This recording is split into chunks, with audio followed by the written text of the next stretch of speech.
Hey guys, कैसे हैं आप लोग। आज की वीडियो काफ़ी इंटरेस्टिंग रहने वाली है क्योंकि आज की वीडियो हम बात करेंगे कि स्टॉक मार्केट एक्चुअली में काम कैसे करता है। इतने सारे लोग फेल क्यों हो रहे हैं स्टॉक मार्केट में। 90% लोग स्टॉक मार्केट में फेल हो जाते हैं। मेरी क्या स्ट्रैटेजी रहती है, मैं कैसे ट्रेडिंग करता हूँ और कैसे कंसिस्टेंट प्रॉफिट निकाल सकते हैं आप मंथ ऑन मंथ। तो इसी पे ये वीडियो रहने वाली है। स्टार्ट करते हैं वीडियो को। Let's get to it. So guys, stock market में प्रॉफिटेबल होने के लिए सबसे ज़्यादा ज़रूरी है ये समझना कि एक्चुअल में ये काम कैसे करता है। क्योंकि अगर आपको बेसिक समझ में नहीं आएगा ना, तो आपको कभी भी सक्सेस नहीं मिलने वाली। आप आज प्रॉफिट करोगे, कल लॉस कर दोगे, या हो सकता है 10-15 दिन आप प्रॉफिट कर रहे हो, फिर एक दिन में सारा प्रॉफिट आप गंवा दे रहे हो। उसका रीज़न ये है क्योंकि आप बार बार अपनी स्ट्रैटेजीज पे को स्विच कर रहे हो। आपने RSI भी यूज़ कर लिया, आपने मूविंग एवरेजेस यूज़ कर रहे हो, न्यूज़ चैनल्स को सुन रहे हो। इसी वजह से आपको प्रॉफिट नहीं हो रहा क्योंकि आप हज़ार लोगों की सुनते हो। कोई बोलता है ये करो, आप ये करने लग जाते हो। कोई बोलता है वो खरीदो, आप वो खरीदने लग जाते हो। आपका कोई सिस्टम नहीं है, कोई एक पर्टिकुलर स्ट्रैटेजी नहीं है जिसको आप फॉलो करो। तो आज मैं आपको एक पर्टिकुलर स्ट्रैटेजी समझाऊंगा जिससे कि आपको काफ़ी चीज़ें क्लियर हो जाएंगी। तो इसीलिए स्टॉक मार्केट में कहा जाता है सबसे बड़ी प्रॉब्लम है 90% ट्रेडर्स इसलिए फेल होते हैं क्योंकि वो ओवर कॉम्प्लिकेट कर देते हैं ट्रेडिंग को। इतनी कॉम्प्लिकेट कर दी चीज़ों को, उसमें मूविंग एवरेज भी डाल रहे हैं, उसमें वॉल्यूम्स भी देख रहे हैं, और सपोर्ट रेजिस्टेंस हज़ार लाइनें आगे उस पर भी हम डिस्कस करेंगे। तो जितना आप कॉम्प्लिकेट करोगे उतनी जो आपके चांसेस हैं प्रॉफिटेबिलिटी के वो कम होंगे। जितना आप स्टॉक मार्केट को सिंपल रखोगे ना, उतना आपके चांसेस हैं प्रॉफिटेबल होने के लिए। सिंपल रखो, आप एक स्ट्रैटेजी को फॉलो करो, 2-3 महीने लगातार फॉलो करो, आपको खुद पता चलेगा कि वो काम करता है कि नहीं। बैक टेस्ट करो अच्छे से, तो ही आपको मिलेगा। सबसे ज़रूरी चीज़ समझना ये है कि मार्केट की लैंग्वेज क्या कह रही है। देखो, होता क्या है कि मार्केट गिर रही होती है और आप उस पोजीशन को लेके बैठे रहते हो। इसको बोलते हैं कि मार्केट की लैंग्वेज को ना सुनना। आप सुन नहीं रहे हो कि मार्केट गिर रही है। अगर आप सुनो और एग्जिट कर जाओ अपनी पोजीशन को, और फिर वापस से जब मार्केट का जो ट्रेंड है वो चेंज हो, तब आप एंट्री करो, तो उसी को बोलते हैं प्राइस एक्शन। और प्राइस एक्शन की trading, price action trading chart based होती है, और उसमें आपको आगे मैं अभी बताऊंगा कि कैसे रहता है। तो धीरे धीरे इस चीज़ को समझेंगे तो आपको क्लैरिटी मिल जाएगी। सबसे बड़ी प्रॉब्लम जो एक और होती है वो है पैनिक और फियर। आप न्यूज़ देख रहे होते हो क्योंकि आपको खुद पे तो भरोसा नहीं होता, आपको अपनी स्ट्रैटेजी पे भरोसा नहीं होता। आप न्यूज़ फॉलो कर रहे होते हो और न्यूज़ वाले करते हैं क्रिएट फियर एंड पैनिक।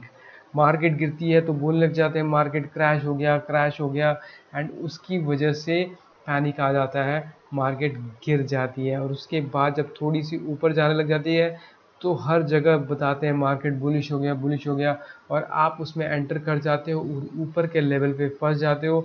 फिर आप एग्जिट करते हो पैनिक में, और फिर अगर थोड़ा सा ऊपर आता है तो फिर आप फियर में भी एग्जिट कर जाते हो। तो यही होता है फियर एंड पैनिक का साइकिल, जिसमें या तो आप ऊपर फंस जाते हो या फिर पैनिक में आप अपने प्राइस पे एग्जिट कर जाते हो। ये प्रॉब्लम बहुत ज़्यादा कॉमन है, आई एम श्योर आप लोगों ने भी इसको फेस किया होगा। दूसरी जो सबसे कॉमन है वो ये है कि वो फॉलिंग नाइफ को कैच करने की कोशिश करते हैं कि आपने 100 पे लिया, वो 100 से 90 पे गया तो और ऐड कर लिया, फिर 90 से 80 पे गया और ऐड कर लिया, 70 गया ऐड कर लिया, 60 गया ऐड कर लिया। अब आपकी एवरेज जो है ये कैलकुलेट कोई नहीं करता कि अब जब वो गिरना शुरू करता है तो आपको ये सारे का लॉस हो रहा होता है, क्योंकि जो आपने 100 पे लिया उसमें भी लॉस हो रहा है, जो 90 पे लिया उसमें भी लॉस हो रहा है, जो 80 पे लिया उसमें भी लॉस हो रहा है, और फिर अचानक से एक क्रैश आता है एंड आप पैनिक कर जाते हो। और इसमें क्या होता है, फिर अगर हल्का सा भी ऊपर आता है आप सब कुछ बेचकर एग्जिट कर जाते हो। तो ये होता है कि आप जो फॉलिंग नाइफ है, गिरते हुए नाइफ को कैच करते हो।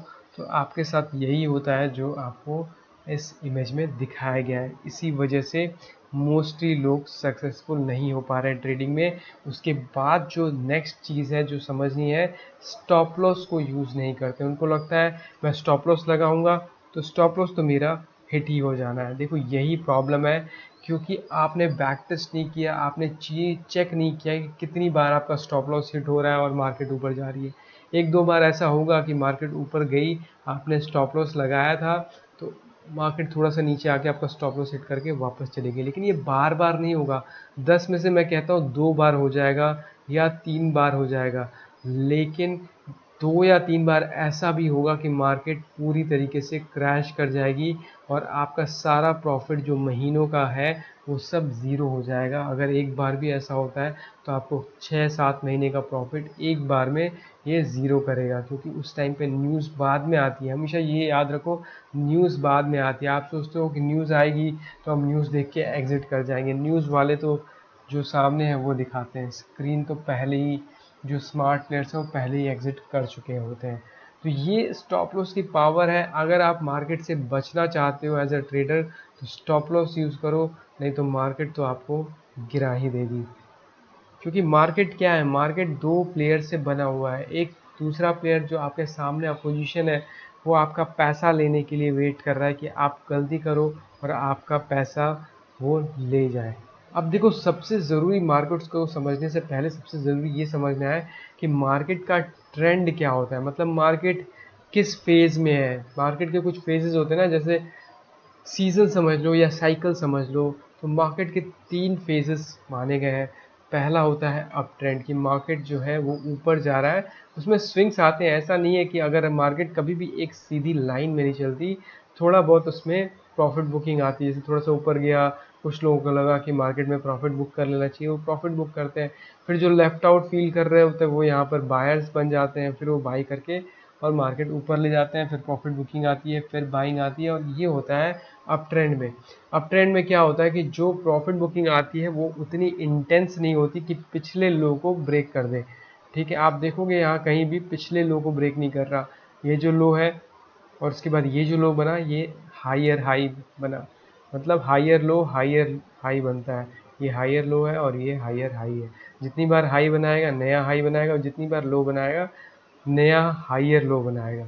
तो उससे उसको आप जब कनेक्ट करोगे तो वो बन जाता है आपका अप ट्रेंड। इसको आप नीचे से कनेक्ट करते हो तो इसको बोलते हैं ट्रेंड लाइन।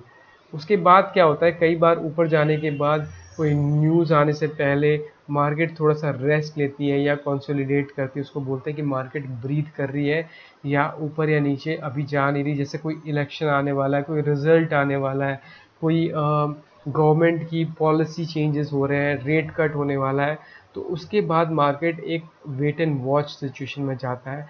एंड उसके बाद कई बार ऐसा होता है कि यहाँ से फिर से अप ट्रेंड भी कंटिन्यू हो सकता है।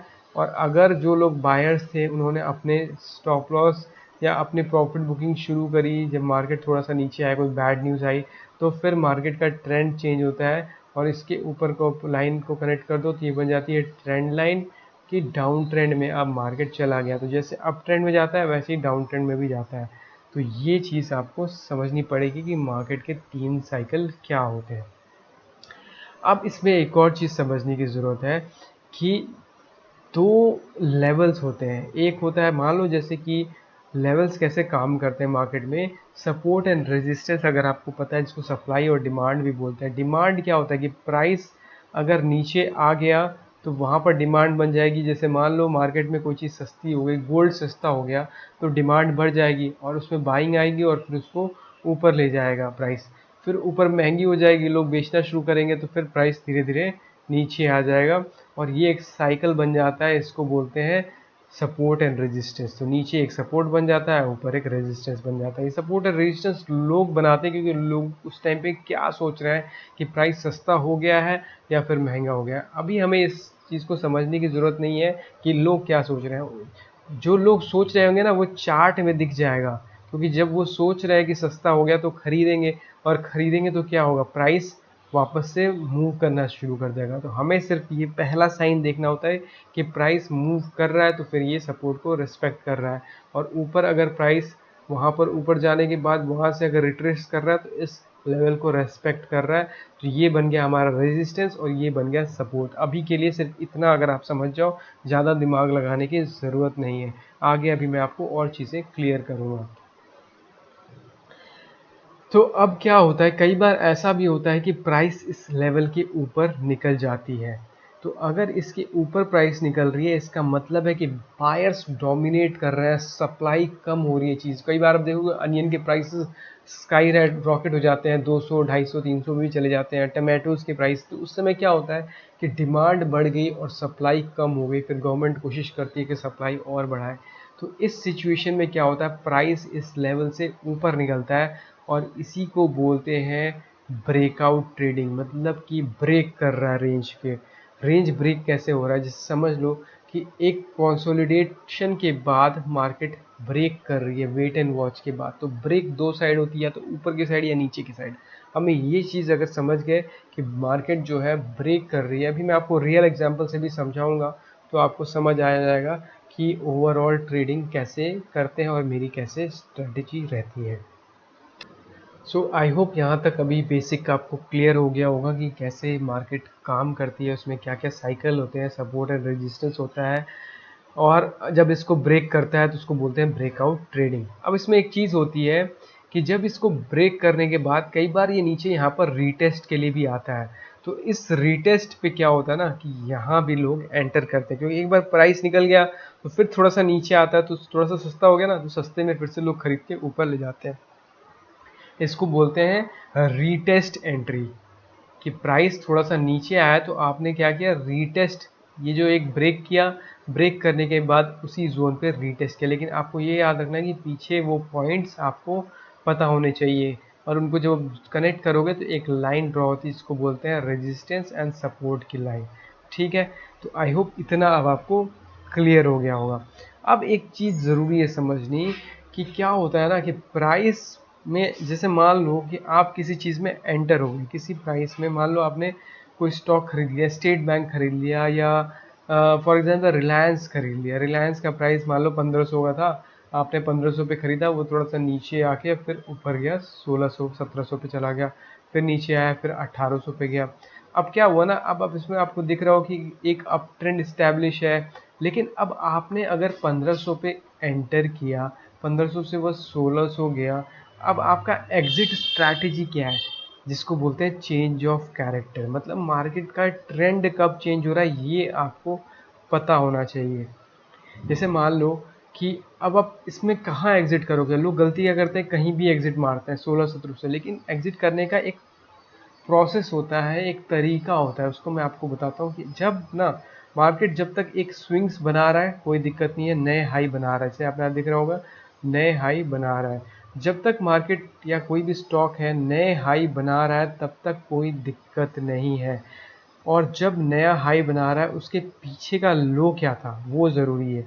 ये जैसे यहाँ पे लिखा है ना चेंज ऑफ कैरेक्टर, तो ये जो लो है ना, ये क्योंकि ये लो क्यों ज़रूरी, क्योंकि इसके नीचे ही सारे लोगों ने स्टॉप लॉस लगाया होगा। स्टॉप लॉस मतलब अपनी एग्जिट, जो भी बायर्स थे, जो कई महीनों से बाई करके पोजीशन होल्ड कर रहे हैं, वो अपना पोजीशन एग्जिट कैसे करते हैं मैं आपको बताता हूँ। जैसे 100 पे लिया, फिर हो गया 200, फिर 200 से 300, तो अपने स्टॉप लॉस को रेज करते जाते हैं। वो ले जाते हैं 150 पे, फिर 250 पे, फिर 350 पे, 400 पे गया, फिर 500। अब क्या हुआ ना, मान लो यहाँ पर आया, थोड़ा सा ऐसे ऐसे करने के बाद, और फिर इसको यहाँ पर ब्रेक करता है। तो यहाँ पर जब ब्रेक होगा ना, तो इसको बोलते हैं चेंज ऑफ कैरेक्टर, मतलब कि आपका जो अप ट्रेंड का जो था, जो जो स्टॉक अप ट्रेंड में था उसको वो अब एग्जिट करनी शुरू करेंगे, और यहाँ से अगर वो ऊपर आया तो बेचेंगे, फिर नीचे जाएगा, और इस तरीके से इसका जो ट्रेंड है क्या हो जाएगा, चेंज हो जाएगा। तो अप ट्रेंड से मार्केट डाउन ट्रेंड में चेंज होता है जब जो हायर हाई के पीछे का जो लो होता है उसको जब ब्रेक हो और नया हाई ना बना पाए, और प्रीवियस हाई से नीचे आ जाए। अगर ये नया हाई बना देता तो कोई दिक्कत नहीं होती, लेकिन जो यहाँ पर ब्रेक किया तो यहाँ पर आपको एग्जिट मार देना पड़ता है। इसको बोलते हैं चेंज ऑफ कैरेक्टर। ठीक है, अब इतनी सी समझ में आ गई होगी। अगर आपको कोई डाउट है तो आप कमेंट सेक्शन में भी पूछ सकते हो, मैं ज़रूर आपको क्लियर कर दूंगा कि कैसे ये काम करता है। अब आगे चलते हैं। अब सेम चीज़ अप्लाई होती है कि कोई स्टॉक गिर रहा है, आप उसको खरीदना चाहते हो, राइट? अब वो लगातार नीचे गिरता जा रहा है, लेकिन आप उसको कहाँ खरीदोगे? क्योंकि अगर आप इसको कैच करने की कोशिश करोगे तो आप अपने आप को हर्ट करोगे, आपको नहीं पता ये कितना गिरेगा। तो इसका भी सिंपल तरीका है, जब तक वो नए लो बना रहा है तब तक आप उसको टच नहीं करोगे। आपको टच कब करना है? जैसे मान लो ये फ्रेश लो बनाया 100 रुपये पे, तो यहाँ पर 120 रुपये इसका प्रीवियस हाई था, और ये क्या था? ये था मान लो 125 रुपये का स्विंग। तो इसके ऊपर तो जाए ही जाए, लेकिन जो इसका स्विंग हाई था इसको भी ब्रेक करना चाहिए। बेसिकली इन दोनों का जोन है, इसके बीच में कई बार आकर जैसे प्राइस आकर और यहाँ से रिवर्स कर जाता है। तो ये होना क्या है, ये जो आपका प्रीवियस स्विंग जो जोन है इसके ऊपर प्राइस जाना चाहिए, टिकना चाहिए, और जब नीचे आए और एक बार के लिए रिट्रेस करना चाहिए, तो जो यहाँ पर जो स्विंग आएगा और जो ये लो बना है इससे ऊपर होना चाहिए, तभी तो बोलेंगे हाइयर लो। एंड हाइयर लो बन जाएगा तो आपका ट्रेंड स्टैब्लिश हो जाएगा। अब जब इसको ब्रेक करेगा तो आपको इसमें एंटर करना है। तो जो आपका समझो कि जो जो नया फ्रेश लो बना था उसके पीछे का जो हाई है उसको ब्रेक करना चाहिए। फिर जब रिट्रेस करे, जब नीचे आए, तो इस लो को ब्रेक नहीं करना चाहिए, इस लो के ऊपर एक यहाँ से बाइंग आनी चाहिए। बाइंग आने के बाद जब इसको ब्रेक करेगा तो फिर हम कहेंगे कि हाँ, अब कैरेक्टर चेंज हो गया है और अब सेफ है ये स्टॉक एंटर करने के लिए। चाहे वो मान लो ये 2000 का स्टॉक था, गिरते गिरते गिरते गिरते 100 का भी आ जाना, लेकिन इस तरीके का आपको इसमें रिवर्सल या डब्लू शेप एंट्री जिसको बोलते हैं ना, वो हो, तब आप उसमें एंटर करो। ये तरीका होता है बॉटम फिशिंग अगर आपको करनी है, या क्योंकि कभी तो आपको कहीं तो खरीदना पड़ेगा, तो ये तरीका होता है उसमें एंटर करने का। सो आगे बढ़ते हैं, और अभी जैसे मैंने आपको बताया कि मार्केट का कैसे ट्रेंड चेंज होता है, वो चीज़ मैं आपको समझाता हूँ। देखो जैसे इसमें है कि आपने प्राइस, जैसे लोगों ने यहाँ से बाई किया, प्राइस ऊपर गई, थोड़ी सी प्रॉफिट बुकिंग आई। अब क्या हुआ यहाँ पर, अगर आप इसको कनेक्ट करते जाओ तो ये आपका बन गया अप ट्रेंड, लेकिन यहाँ पर क्या हो रहा है, जो प्रीवियस लो है इसको ये ब्रेक हो रहा है, इसको बोलते हैं ब्रेक ऑफ स्ट्रक्चर। मतलब जो आपका लो है, प्रीवियस स्विंग लो है, उसको ब्रेक हुआ, लोगों के स्टॉप लॉस हिट हुए, लोगों में पैनिक आया, थोड़ा सा ऊपर गया, एंड जो स्विंग आया ये नए हाई के, अगर इसके ऊपर चला जाता ना, इस हाई के ऊपर जब ये स्विंग आया यहाँ से, अगर ये इसके ऊपर चला जाता तो हम कहते कि जो अप ट्रेंड है वो अभी भी इंटैक्ट है, बट ऐसा हुआ नहीं, और मार्केट जो है एक लोअर हाई बना दी। यहाँ लिखा है लोअर हाई, मतलब अभी तक तो हायर हाई बना रहे थे, बट इस बार इस पिछले जो स्विंग है, जो हाइयर लो है, जैसे यहाँ पर बना था हाइयर लो, फिर ये हाइयर लो, लेकिन यहाँ पर क्या हुआ, ये बन गया लोअर लो, और उसके बाद थोड़ा सा ऊपर जाने के बाद यहाँ से ब्रेक कर गया, और ये कंफर्मेशन हो गई कि जब यहाँ पर लोअर लो बन गया तो ये कंफर्मेशन हो गई कि जो ट्रेंड है वो चेंज हो गया है, और अब इसमें सेलर्स जो है वो एक्टिवेट हो गए। अब जितनी बार भी ऊपर जाएगा सेलिंग आएगी और प्राइस इस तरीके से नीचे जाएगा। और फिर जब इसको कैरेक्टर को चेंज होना होगा, तो जैसे मैंने आपको अभी बताया कि नीचे जाने के बाद कैरेक्टर फिर इसी तरीके से चेंज होगा। तो ये तरीका होता है ब्रेक ऑफ स्ट्रक्चर का, और जितनी बार नए हाई बना रहा है तब तक हम कहते हैं कि मार्केट में जो ट्रेंड है वो इंटैक्ट है, और जब तक लोअर लो बना रहा है तो उसका स्ट्रक्चर ब्रेक होते जा रहा है और जो ट्रेंड है वो इंटैक्ट है। इसीलिए मैं कहता हूँ कि आप चीज़ों को सिंपल रखो।